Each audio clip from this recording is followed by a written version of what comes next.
Hi friends, SBI PO Prelims, paper number 24, English session. Shall check it now. First one, jumbled.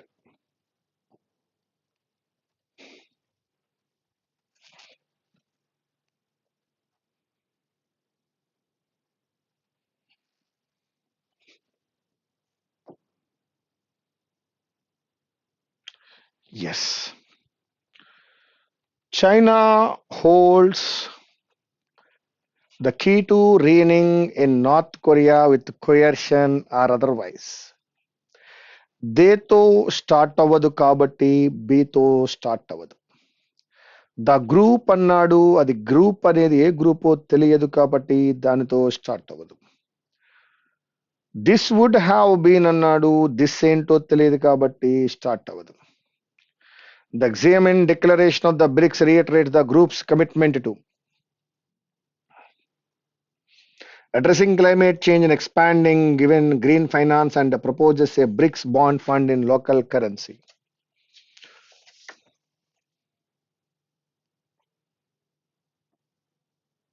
As the biggest beneficiaries of globalization, the five nations Brazil, Russia, India, China, and South Africa, which constitute BRICS, have come out strongly in favor of an open and inclusive world economy. So BRICS యొక్క formation గురించి మాట్లాడాడు కాబట్టి first one F.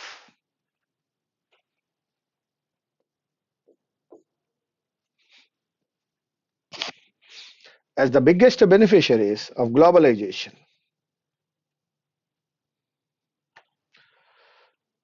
the five nations Brazil, Russia, India, China, and South Africa, which constitute BRICS, have come out strongly in favor of an open and inclusive world economy. F. వీళ్ళ గురించి ఇంకెక్కడ the group has renewed its call for reforms on the International Monetary Fund.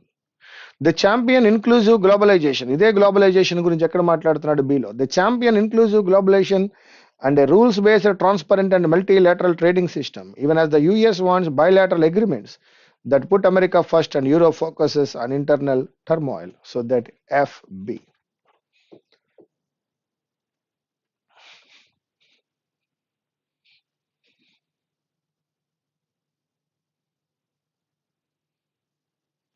The group has renewed its call for reforms in the International Monetary Fund, the World Bank, and United Nations to reflect changing global realities.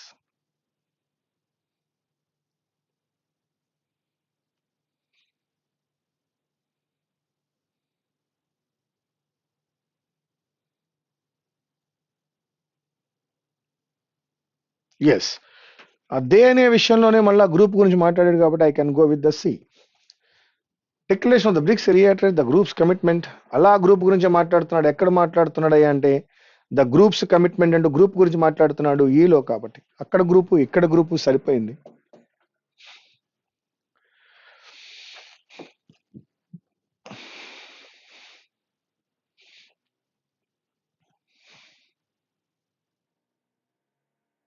ఇంక రెండే మిగిలాయి. So ఇక్కడ China holds తో start చేయలేను కాబట్టి I can start with the D. This would have been more credible if BRICS could come up with something with more teeth on North Korea's nuclear aggression than calling for resolution through peaceful means and dialogue. So that is D. And finally, China holds the key to reigning in North Korea with coercion or otherwise. That is A. Now, F లో bricks యొక్క formation గురించి మాట్లాడుకున్నాం. వాళ్ళు దేన్ని champion చేస్తున్నారో below మాట్లాడుకున్నాం. వాళ్ళనే గ్రూప్గా మాట్లాడుతూ సిలో మాట్లాడడం. అదే గ్రూప్ గురించి ఈలో మాట్లాడుకున్నాం. ఫైనల్గా వీళ్ళు ఏం చేయాలి అంటే నార్త్ కొరియాని కంట్రోల్ చేయాలి. అలా కంట్రోల్ చేయగలిగిన సత్తా ఎవరికి ఉందా అంటే చైనాకు ఉందని ఏలో మాట్లాడాం. కాబట్టి మనం తీసుకోవచ్చు FBC ADA. Question number 6. Account అనే పదంతో ఫర్ రావాలి. They had to account for, లెక్క చెప్పవలసిందే. All the money they had gone missing. Second option. Question number 7.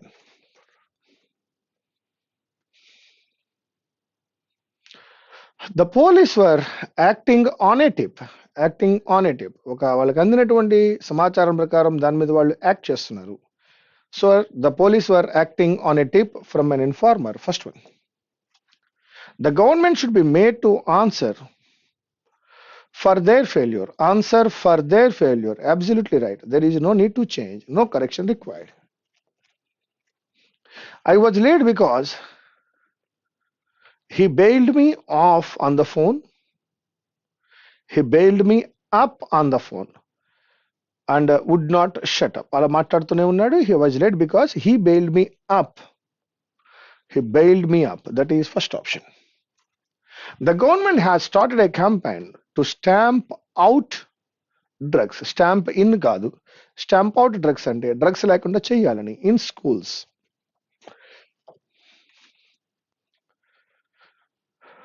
After 39 consecutive successful launches, the Indian Space Research Organization had almost made it appear that launching satellite was indeed నిజంగానే indeed child's play. Launching satellites was indeed imitation కాదు indeed child's play when it used its workhorse rocket, the Polar Satellite Launch Vehicle, but the PSLV, which has been placing satellites in their dash orbits, వాటి orbits లో పెడుతోంది అంటే ఏ పదం వాడాలి? PSLV వాటి orbits లో పెడుతోంది అంటే that is respect to orbits. A orbit లో ఏది ఉండాలో అక్కడ పెడుతోంది అది. For the past 25 years faced a setback on August 31. The PSLV C-39 rocket carrying the 8th satellite of the Indian Regional Navigation Satellite System had a normal liftoff and flight events but ended in an unsuccessful mission. The sheet failed to separate అయ్యుండొచ్చు. The sheet failed 2 plus V1 failed to separate correct, resulting in the satellite separation dash within the shield, resulting in the satellite separation occurring in the shield, అది shield లో జరిగేది within the shield. The heat shield failed to separate, resulting in the satellite separation occurring within the field. This is just the second instance when the PSLV has had an unsuccessful mission in all of its 41 launches. The first dash was back in 1993. చాలా second one ఇది అన్నాడంటే first set back first failure అయి ఉండాలి.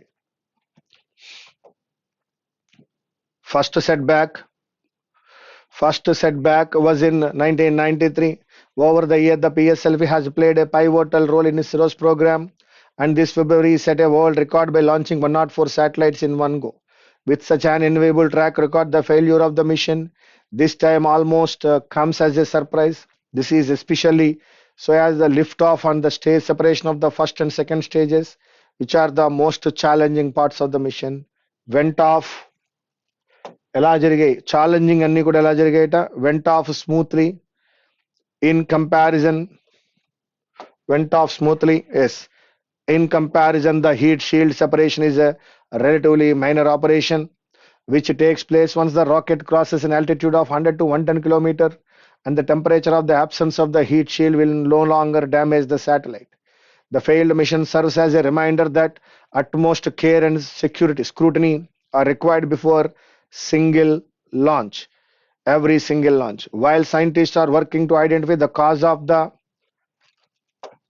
destruction, that is anomaly, జరిగిన ట్రాజడీకి cause ఏంటో కనుక్కుంటున్నారు. The cause of anomaly in the heat shield separation event. The failed mission should have no impact on future launches involving the vehicle. The failure of the mission is particularly fail అయిందంటే ఎవరికైనా బాధగానే ఉంటుంది. The failure of the mission is particularly disheartening as the IRNSS 1H satellite was jointly assembled and tested by ISRO and a Bengaluru-based private company. The first time a single private company rather than single private కంపెనీకి opposite రావాలి. Rather than consortium, ఇద్దరు కలిస్తే consortium అంటారు లేదా single అంటాం. Was involved in building a satellite. The satellite was in no way to blame for the failure of the mission.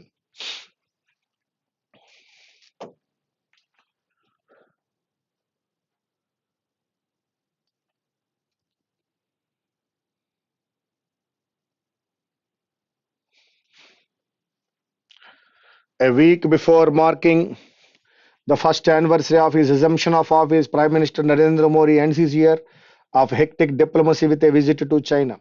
For India, no other bilateral relations is more complex and challenging than the one with its biggest neighbor.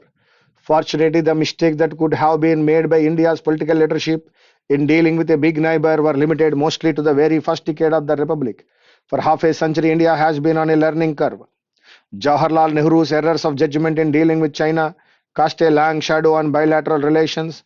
Every prime minister since has tread cautiously, perhaps far too cautiously, in dealing with China. Prime Minister Manmohan Singh once said that he had devoted considerable time to reading carefully through the Nehru files on China so as not to repeat any of his predecessors' mistakes. I guess every prime minister would have done that, and Mr. Modi may well have done this too. But Nehru's errors of judgment were not inevitable. Indeed, we now know that as early as on November 7, 1950, Sardar Vallabhbhai Patel had cautioned Nehru about the trust deficit in the bilateral relationship and of China's expansionist instincts in Asia. Patel's prescient and cautionary note to Nehru, buried in government files for decades, was made public a decade ago and is now freely available on the internet. If China annexed Tibet in Nehru's time, it now seeks to usurp maritime territory in South China Sea. Time was when Chairman Mao Zedong dubbed the Soviets as social imperialist. No one has yet so branded China. However, unlike in the 1950s, when the world adopted a more benign approach to China's land grab, there has been greater concern about China's assertiveness in Asia, which has put its leadership on notice. While the Western leadership seems to be in disarray in responding to China's smart diplomatic forays, India has pursued a balanced and wise policy of engaging China at every possible level while remaining on full alert in dealing with Chinese assertiveness. One of the great positives of the India China relationship over the past decade has been the increased business to business and people to people contacts between citizens of the two countries. A highlight of Mr. Modi's visit will be a public meeting with the Indian community in China. While this draws attention to the increased presence of Indians in China, India can do more to facilitate the travel of Chinese to India. Millions of Chinese Buddhists would want to visit if India were to become a more attractive destination. Institutional and professional interaction must also increase. Indian Americans in the US are full of stories about how they find it easier to travel to and work with Chinese academics and businesses than with Indian counterparts. As a US analyst once put it, China is a closed society with an open mind. India is an open society with a closed mind. The time has come for the bilateral relationship to move well beyond official government to government relations, precisely because the bilateral relationship has become more stable. Despite episodic provocation on the border by China, there are several reasons why China may not want to push India beyond a point. First, India has demonstrated its ability to tide over a variety of political and economic storms that have engulfed in from time to time, thereby establishing the resilience of the Indian state.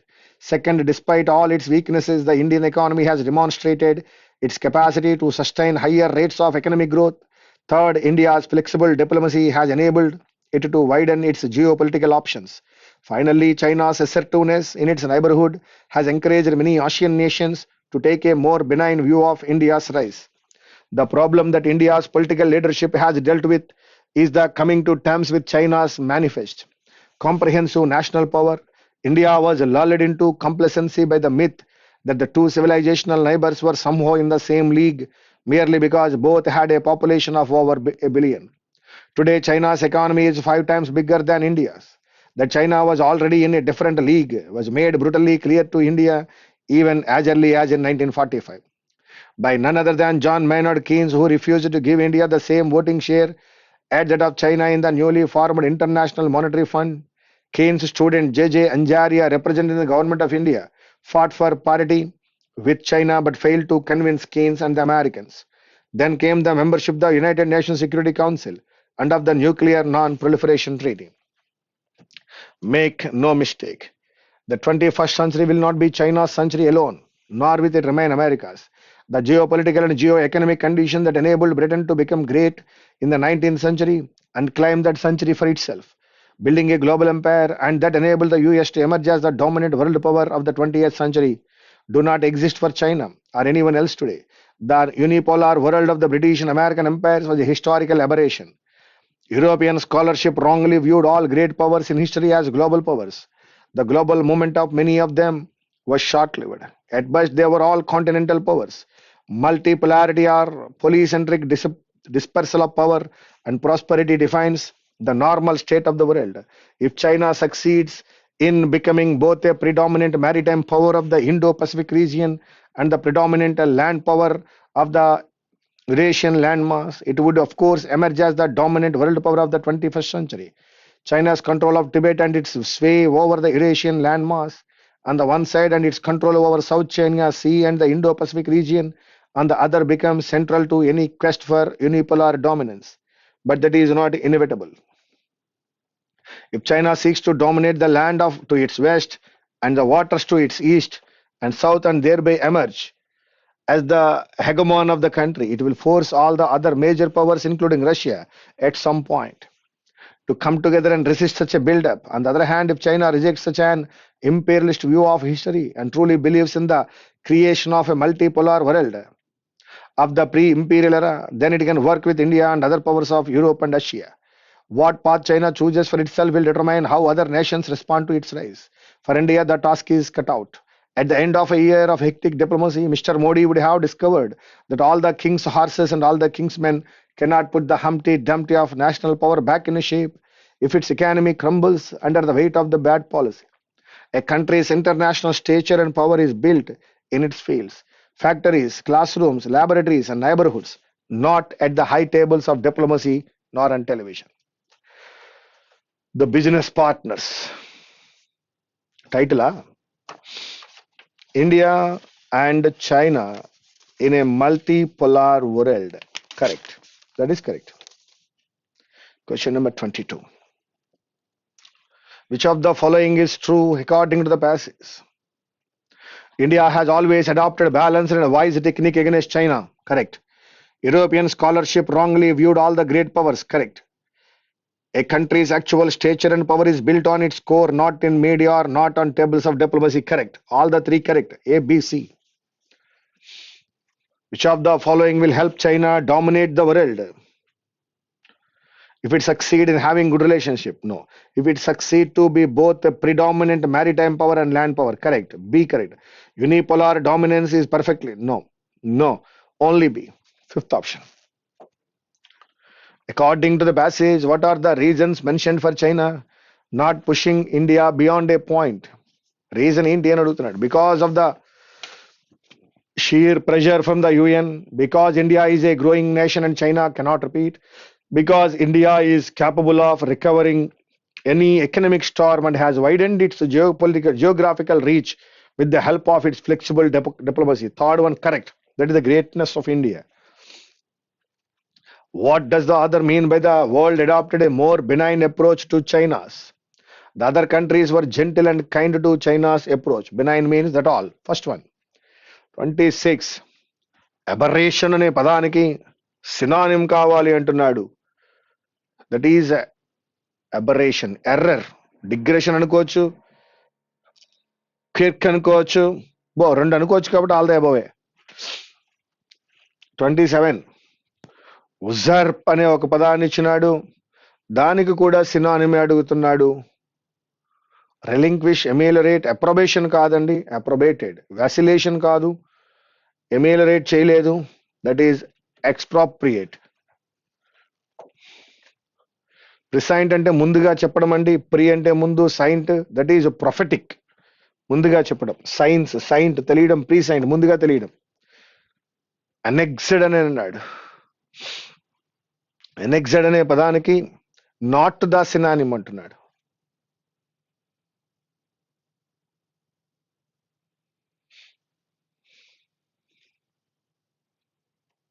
అనెక్సెడ్,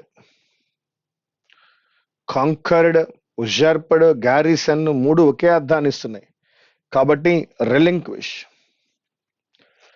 30th word which is not inevitable. Inevitable.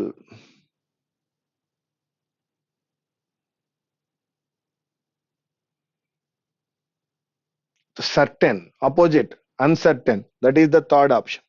Yes, my dear friends, this is SBI PO prelims explanation for English, and the paper number is 24. Thank you. Thank you very much.